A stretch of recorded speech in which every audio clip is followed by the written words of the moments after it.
यानंतर शिवस्मारकाच्या संदर्भातली एक महत्त्वाची बातमी येते आहे। शिवस्मारकाचं भूमिपूजन 24 डिसेंबरला पंतप्रधान नरेंद्र मोदी यांच्या हस्ते होणार आहे।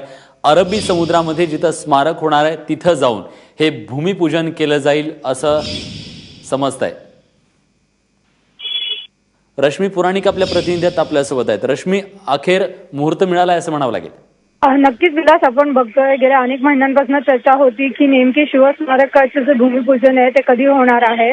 आता जेव्हा आपण बघतोय की पंतप्रधान नरेंद्र मोदी जेव्हा मुंबईत येणार होते तेव्हा हे भूमिपूजन होण्याची शक्यता होती। मुख्यमंत्र्यांनी स्वतः मराठा आरक्षणावर जेव्हा स्वतःचा रिप्लाय दिला तेव्हा हे स्पष्ट केलं होतं की पंतप्रधानांच्या हस्ते भूमिपूजन होईल, त्याबाबत लवकरच जी तारीख आहे ती ठरेल। त्यामुळे आता 24 तारखेला पुणे मेट्रो आहे किंवा मुंबई मेट्रोचं जेव्हा भूमिपूजन करण्यासाठी पंतप्रधान जेव्हा मुंबईत येत आहेत तेव्हा त्यांच्याच हस्ते हे भूमिपूजन होणार आहे। अरबी समुद्रात जी जागा बघून ठेवलेली आहे तिथेच पंतप्रधानांच्या हस्ते भूमिपूजन होईल। ते भूमिपूजन केल्यावर पंतप्रधान बीकेसीला जाणार आहे, जिथे त्यांची सभा होणार आहे। बीकेसी मध्ये ते जे मेट्रोचा प्रकल्प आहे मुंबईतला आणि रेल्वेचा कॉरिडॉरचा त्याचं भूमिपूजन स्वतः पंतप्रधान करणार आहे आणि त्यानंतर सभेला तिथे त्यांचं भाषण होणार आहे। त्यामुळे आपण बघतोय एकतर महापालिका निवडणुका असतील किंवा मराठा मोर्चांचं जे आयोजन चालू आहे ह्या सर्व पार्श्वभूमीवर शिवस्मारकाचं देखील भूमिपूजन हे पार पाडलं जाणार आहे। विलास, धन्यवाद रश्मी, तुम्ही दिलेल्या सगळ्या सविस्तर माहितीबद्दल। तेव्हा मोदी येत आहेत आणि शिवस्मारकाचं भूमिपूजन देखील होणार आहे।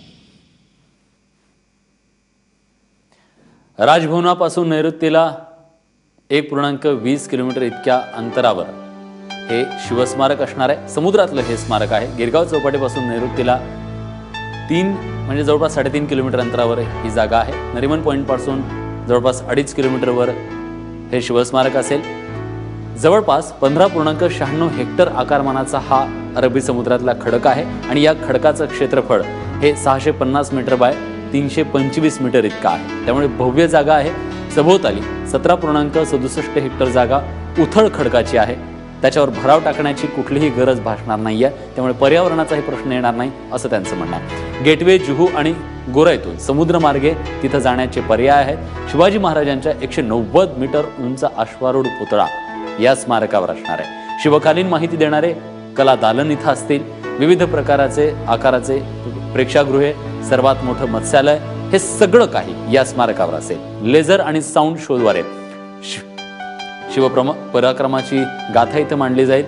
प्रवासासाठी हेलिपॅड आणि 2 जेटींची उभारणी देखील सुरू होणार आहे। तेव्हा भव्य दिव्य असं हे स्मारक, आपत्कालीन व्यवस्थापनाच्या सर्व उपाययोजना या स्मारकावर असतील।